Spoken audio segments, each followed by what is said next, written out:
G'day folks, and welcome back to the channel for episode number 21 of our cold Trozan Skyshard Spellbreaker playthrough, where last episode I was talking about some augments, specifically to fix a poison and acid resistance hole, and I've found the ones I was talking about. So I was talking about the King's Guard, which is a Black Legion augment, and it gives you pierce and poison resistances. I also mentioned the Mankind's Vigil, which is also a Black Legion augment, and that gives you Aether and Chaos resistance. So to my mind, Black Legion is probably the most important reputation to get to Revered as soon as you can. But we don't have that yet, so I've gone and picked up some Slith Venom. This is from Devil's Crossing, as you can see there on the item, and it goes on rings and amulets. Now, if I just chuck 2 of those on my rings, that is poison and acid pretty much sorted. If I chuck another one on the amulet, because why not, I've got it. We're now almost 30 over the cap, so taking these pants off is looking a little more feasible. These don't have any poison resist on them, so maybe not, but at least now it's something I can think about rather than looking at that massive pile of poison and acid resistance and just kind of going, yeah, I can't. So that's that problem sorted. The other thing is I went and did some shopping. So I've got the writs for Devil's Crossing, for the Order of Death's Vigil, and for the Outcast. And while I was at the Outcast, I went and checked all of her faction items, and I found one thing, just one, that I actually want. And that is a weapon augment. It has a little bit of cold damage, some frostburn damage, 3% chance to freeze target for 2 seconds, which I'm not even sure you can apply with spells. You may have to actually hit things with it. And then 200 health. So that's basically the best thing the Outcast has. She does have some very nice augments, including the augment with the highest Aether percent resist on it. But I don't really think it's worth doing her quests because, as I was saying, Black Legion is the most important one to get capped, and doing Outcast quests will actually reduce your reputation with Black Legion. It's not huge, but it's 250 to like 300 or 400 per quest. So I'm considering just not doing the Outcasts quest, and she will be at Revered probably by the time we're getting to her in Ultimate. The other thing I went and picked up is the Death's Waist Guard here. My belt is, to put it bluntly, it's horrible. It's level 39, so here's the level 50 version. There's also a level 70 or 75 version, so I'm just going to make one of the upgraded version. Death's Waist Guard. And it's not a massive increase over the low level version, but is this where I find out I don't have the materials for it? No, today I have all of the Aether Crystals. I have 72 of them. Imbued Silver, for which I need, you know what, let's make 3. So I want 9 of these.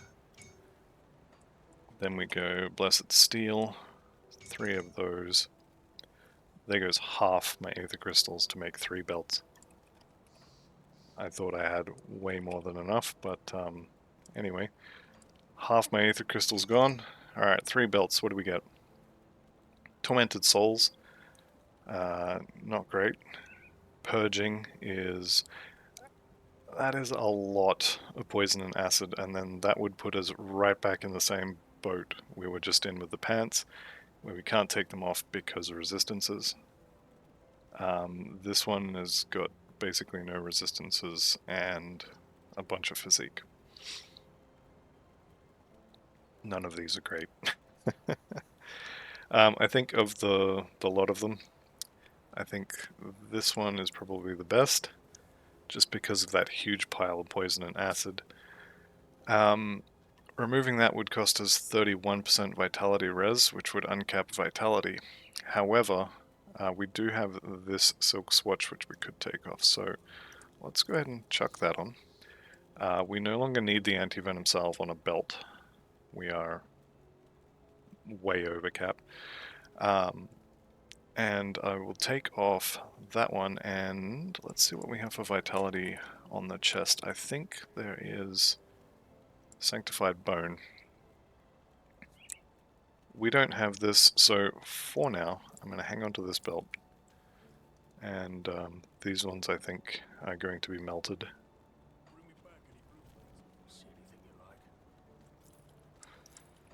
Alright, and with that little bit of housekeeping under control, let's go and get on with Act 2.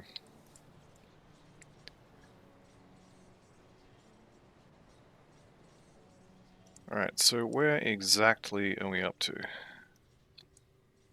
I've already done that. Oh, that was the other thing I meant to do as well. I'm at the point where I've pretty much got a choice. Do I want Altos or do I want Leviathan? And I think it has to be Altos. So I need, what, 1, 2, 3, 4, 5 points in Altos. So I've got 9 remaining in order to get 2 points of blue. Maybe I'd take that back as well. So if I... Firstly, let's complete Empty Throne. And I'm thinking the Lizard is the best option here for blues.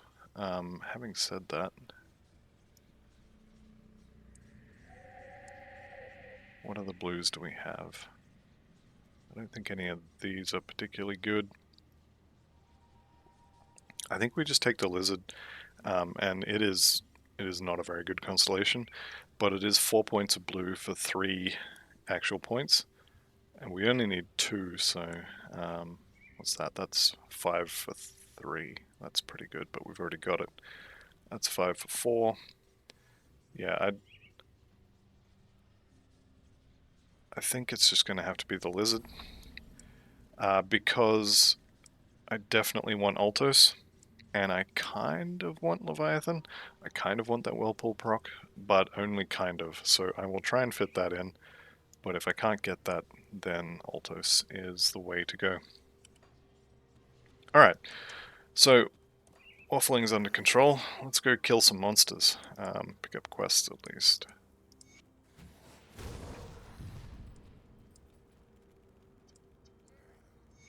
Alright. So I should already have the Dynamite, but we're going to go through the cave anyway, because free Dynamite is free Dynamite. And there may also be some, what's the jelly called? Royal Jelly, which I definitely want. And I've been binging a lot of Path of Exile, so I'm trying to use my teleport from Path of Exile. And Q doesn't do anything here. Well, Q drinks a healing potion on my game, but it certainly doesn't teleport.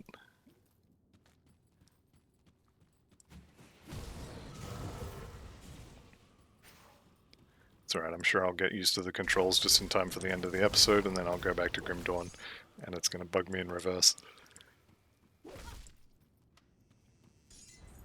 Okay, so that's 1 Royal Jelly. Ideally I'd like to get 3 before I get up to the next sort of quest area. That definitely hurts, so let's actually use that self buff that I was so proud of last time I was playing.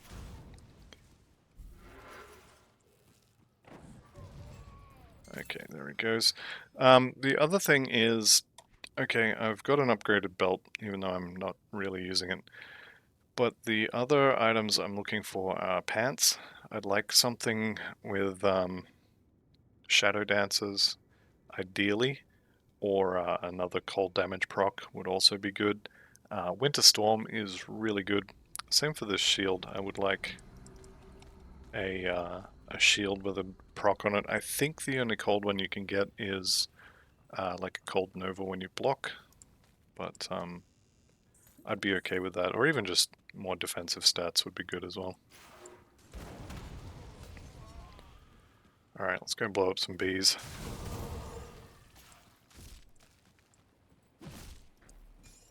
Is that my 3rd? Okay, 2 Royal Jellies. 2 Royal Jellies is still good. Sometimes you'll come out of here and you'll have 3 or 4, but usually you'll come out of here and you'll have 1 or 2. And sometimes you just don't get any.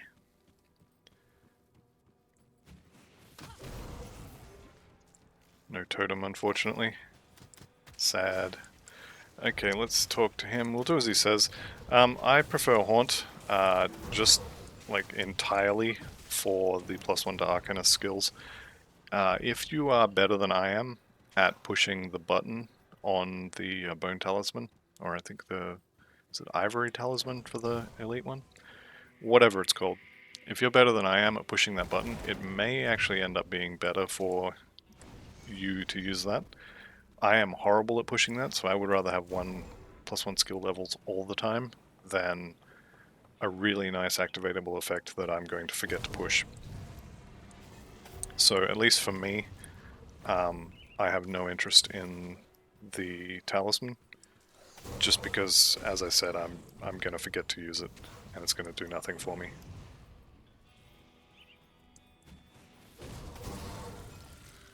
Okay, we will dip into the beehive. The queen at the end, I don't know if she's guaranteed to drop a royal jelly, but she definitely has a pretty good chance to drop one.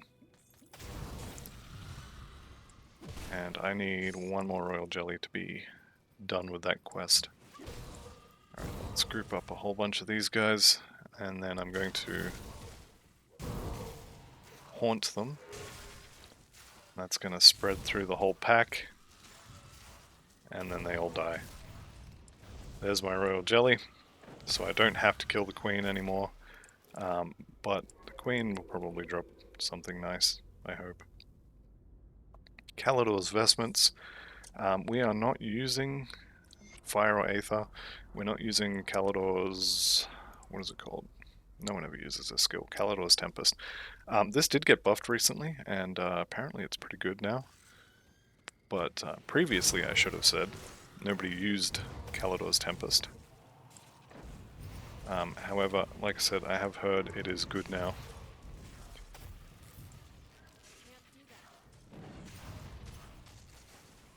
And I'm just going to keep running around because the most dangerous thing this bug does is that shotgun of the poison. Got 2 royal jellies out of it, so pretty happy about that. There's also going to be a rotting corpse, or I wanted to say it was a hidden corpse, but one of these bodies in here is a special body and drops extra stuff.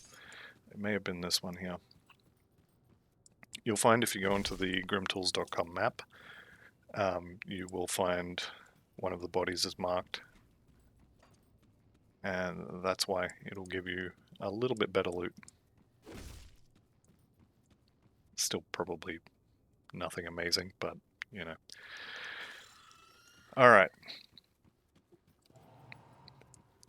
Must remember to keep hitting Pneumatic Burst. This one's going to require some crafting. Vengeful Wraith, I don't know if I have the recipe for that. So, if I don't have the recipe for that, I'm going to leave it, and I will go and get the recipe in the next episode, because I believe I will have to go to Homestead for that one. I could be wrong. Oops, where are we? Here we go. Vengeful Wraith. I tell lies, I do actually have it. And as long as I'm here, I'm going to the checklist on grimtools.com. I'm going to the Elite Devotion Shrine page, and I'm going down to Act 2. So the Rocky Coast requires a Vengeful Wraith. Cronley's Hideout requires Scavenge Plating and a Scrap, which I've already got. The Old Arcovia is a fight. I need a Cold Stone and an Imbued Silver. So I will get those done. And Imbued Silver is going to use up tons of my Aether Crystals. And then Steps of Torment I'm probably not going to do, but that is a fight. In Act 3, Mountain Deeps is a fight. Forgotten Depths is a Vicious Jawbone, which I think is a drop. It is a drop. And then an Enchanted Flint for the one in Tyrant's Hold. And Mutated Scales, which I think is a drop as well. And by then we'll have everything. So, what was it? Vengeful Wraith, Imbued Silver, and Enchanted Flint. I want to say there was another one. I literally just did this. There it is. Cold Stone. I already had a Cold Stone in the bank sitting there from when I was playing with different weapons. But that's fine. We'll just leave that one in the bank. Okay, so closing the Grim Tools database. Anchorite Headguard, probably no good. As far as headpieces go, I'm probably going to keep using something with Of the Winter Storm on it. The +2 to Night's Chill is really, really good. Where are we? One more point, and that would be hard capped. So if I could get another Winter Chill item, I could actually remove a point out of this and still be at 20 out of 10. This is probably the most important skill from Nightblade, maybe second after Pneumatic Burst, but shredding that much cold resistance is really, really good. It does, however, mean that we're kind of semi-melee, because we have to stay close. Once we get the, what are they called, the Blade Spirits, and put the Altos proc on it, we will be able to stay a little further back, but it will still be more damage if we get into sort of close-ish range. Okay. I'm probably not going to take the Honored quest for the Rovers, because it does take us into some very dangerous areas, and we're not going to need it to get to fully maxed out devotion shrines. This headgear is actually one that I really look forward to getting whenever I'm playing a melee character, because especially the normal version, because when you can equip it, you're coming into or leaving Homestead, and as you're leaving Homestead, you have a whole bunch of stuff that does chaos damage. That item pretty much solves your chaos resist problems for Homestead. It's really, really good. And of course we can't chill him.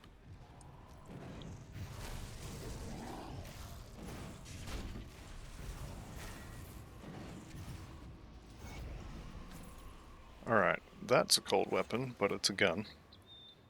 Don't be scared of using guns if you find one that's really good. You're probably not going to find one that's better than this bludgeon.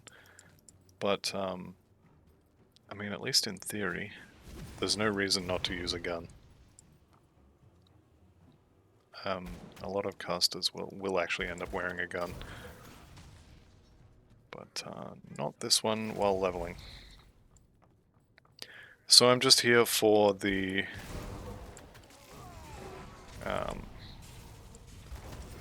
Dynamite, which is up here.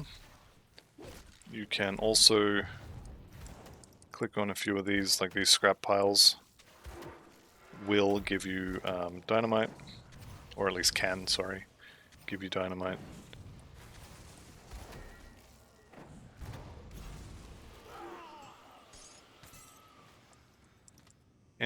Basically any container inside this area can drop Dynamite. Though having said that, now that you're in Elite, your Dynamite problems are over. What you can do is you can farm the Warden's Lab for Aether Crystals, and then once you've unlocked Homestead in Elite, or you could go back to normal, you can use the Black Legion Blacksmith to just craft Dynamite. I can't remember exactly how many you get for crafting with Aether Crystals. It's probably 3 to 1. 3 crystals to 1 Dynamite, but I'm not 100% sure off the top of my head. Speaking of Dynamite, did I get the Forge back here? I don't think I did. I did. It's dead. This is another one of those chests that it's kind of not really worth getting, but it is also kind of cool. So I'm going to kind of double down on not worth, but I'm also going to double down on kind of cool, because it is.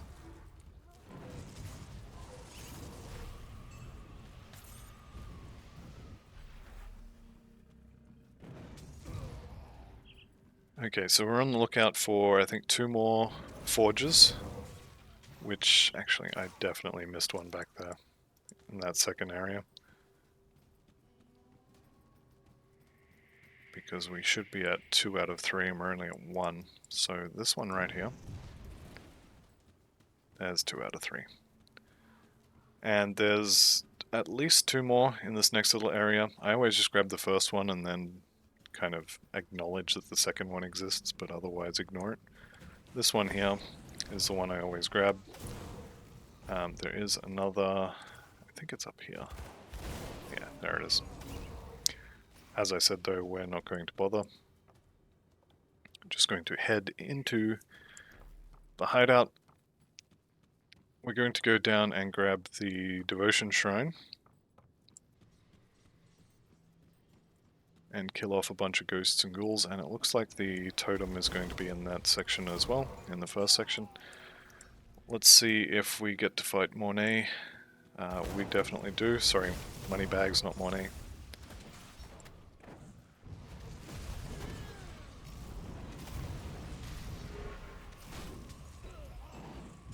Okay, that's him dead. I'm standing in fire, which is not ideal.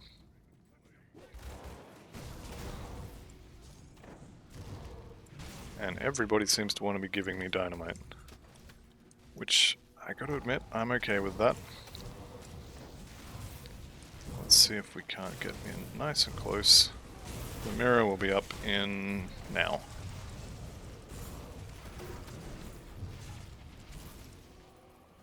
Alright, there we go. So, empowered cold gloves with an ice spike proc on it. I don't think we can use them because of resistances. However, I will take a look at them. Defiance is a weapon, that's no good. Okay.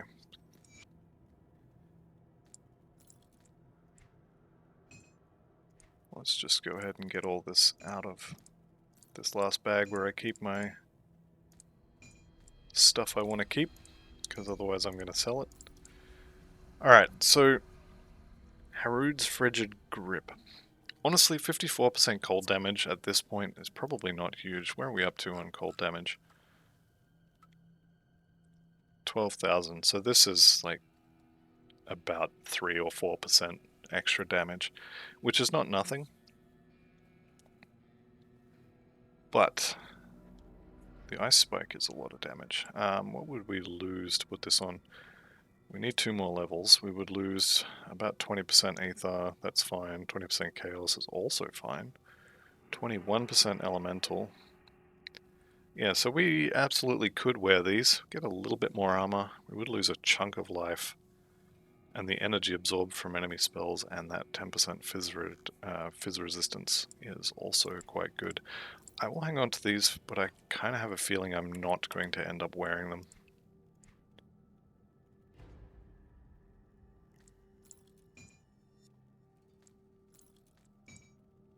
Let's just play a little game of Jenga. Yeah, that'll do. Alright, go get our devotion shrine down here.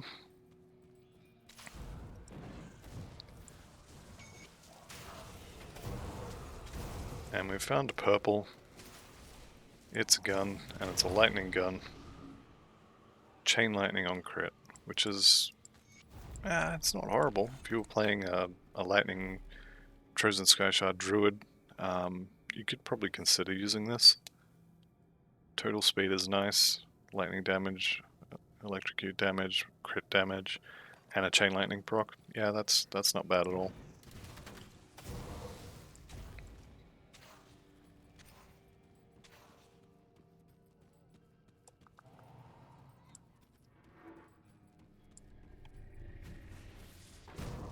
This is one thing I really love about Shadow Strike and skills like that, the ones that kind of dash you towards a target, is you can cover so much ground with them so fast, and that's without even considering the Shadow Strike skipping, which Wrecked by Protoss has a pretty good video on that if you want to go look that up. Basically the idea is you use a Shadow Strike, and while you are traveling, you use a waypoint or use your own personal rift to go somewhere else, and you'll come out of it and end up sort of Shadow Strike speed going towards a specific place. It's pretty cool. I definitely recommend watching the video. Let's grab this Dynamite. Let's go say hi to the bees as well. They sometimes will have jelly. Jelly is actually very useful when you're leveling. I don't use it as much as I did on my first character. I think probably because I know the game a fair bit better. But the first time through on my Death Knight, I had the Royal Jellies. The Royal Jelly essences and stuff, the potions. I had them running for just about all the time. Every time I would log in or whatever, I would go and farm the beehive just to get more jellies so I could make more potions, because they give you, 8% more health and then a bunch of regen. And they last a while, so you can just have them running for quite a while. Alright, so I've been talking about how you can dispel Cronlia's shield, and I said it in my videos. I've commented on Arcade Life's videos on his Templar, and I've finally actually got here with nullification, so I can dispel this guy's shield. Alright, let's go ahead and kill him. Once he puts his shield up, now we turn it off. Also, do be aware that he will stack Aether Ground underneath you, and you definitely don't want to be caught just standing in 3 or 4 stacks of Aether. Okay, Cronley's down. Obligatory perdition pieces. I'm pretty sure it is a requirement for every character to get at least 3 pieces of all of the sets in every run through.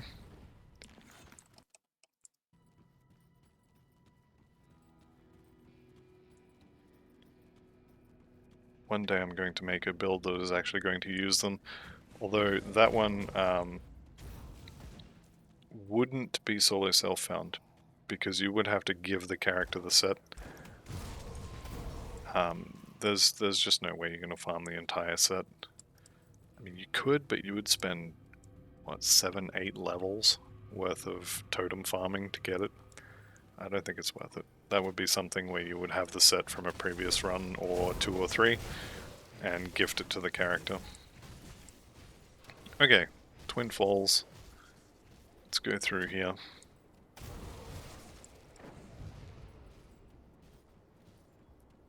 In Twin Falls, we are looking for the totem, potentially the Nemesis, although not yet. We're also looking for the quest item to start the find the notes, find the somethings in the Kovian Undercity. You can start that early by finding the one that's out here, and then they will be marked on your map inside. Okay, lightning. Actually, elemental, two-handed sword though, no good. Fire book, boots of go faster and then suck when you get hit.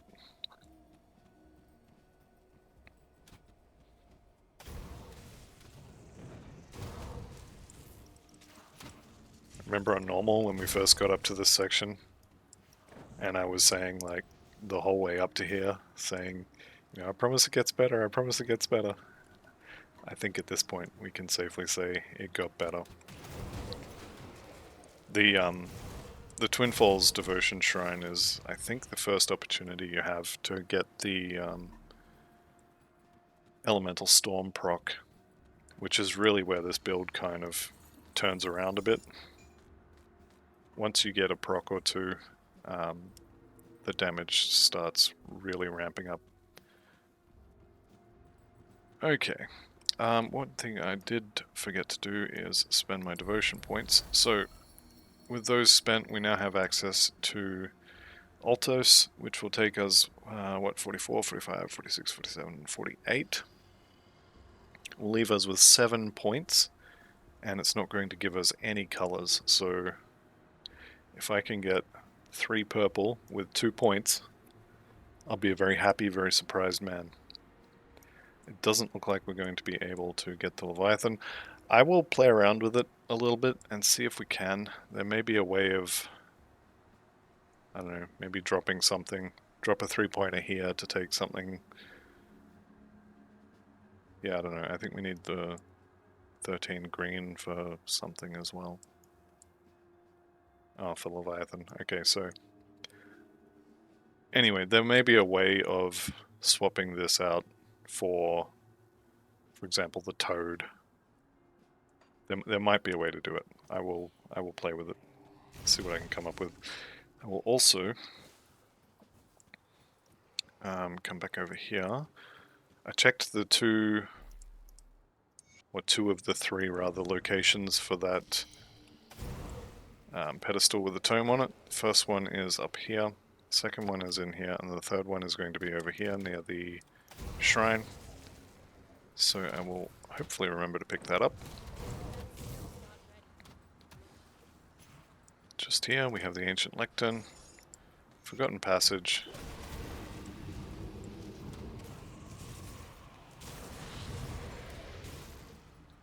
And let's go ahead and start this fight.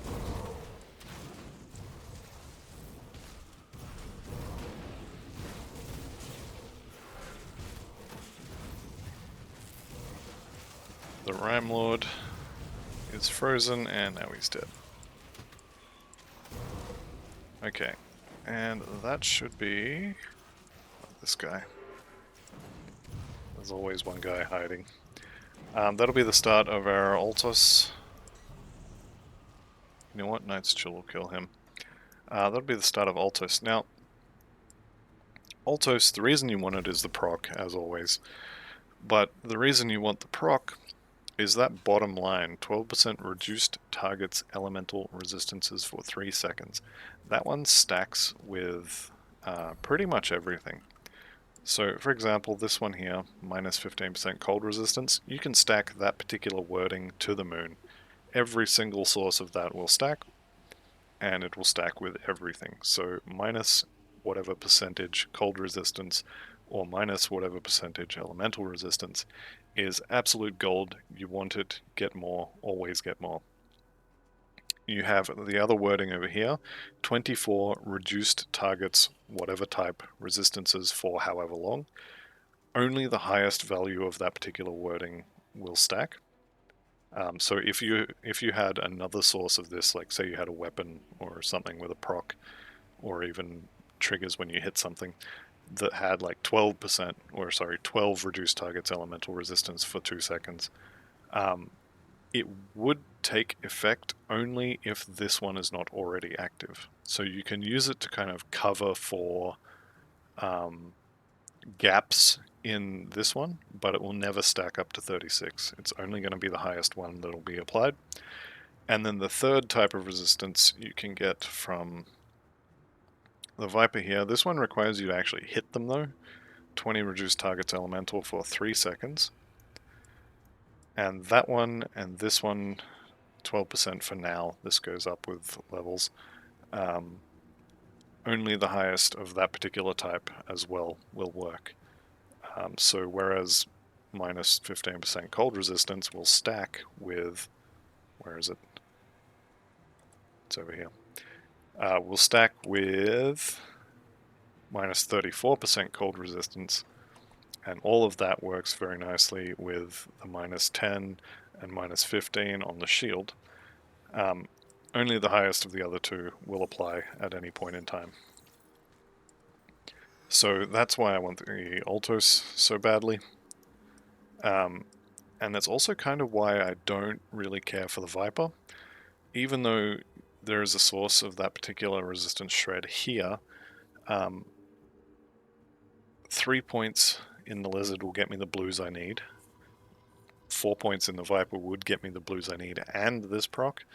But as soon as we have this one, then the Viper proc will no longer apply. at least in theory. Right, with that said, and with that done, I'm going to go and kill Barris Radlith for a new shield, and then I'm going to end the episode. So if you don't want to watch a quick run to Barris Radlith, feel free to watch the end the video now, and otherwise I will say the thing at the end after I've killed Barris Radlith, and also this totem. Because if anybody knows me, you know I love totems. Specifically, I love the loot from totems.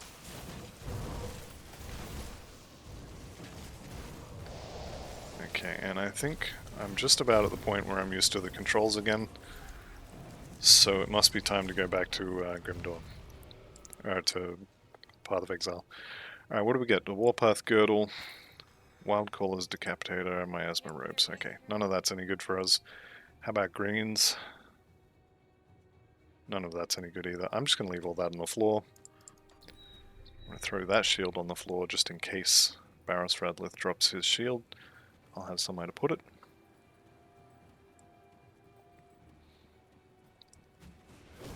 And we're going to just face tank him.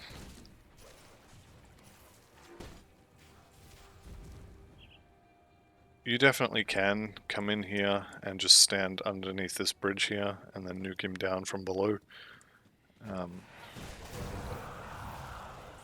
It does add a little bit of time to it though.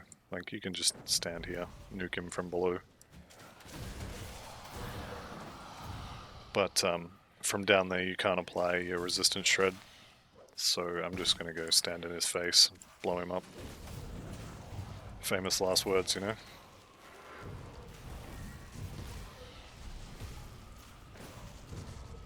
Maybe not. And he didn't drop his shield anyway, so that's unfortunate. Alright, well, as I said, that'll be the end of this episode. I will point out that the formidable prefix comes with physical resistance. But yeah, that's the end for today, so thank you all very much for watching. See you in the next one, and goodbye for now.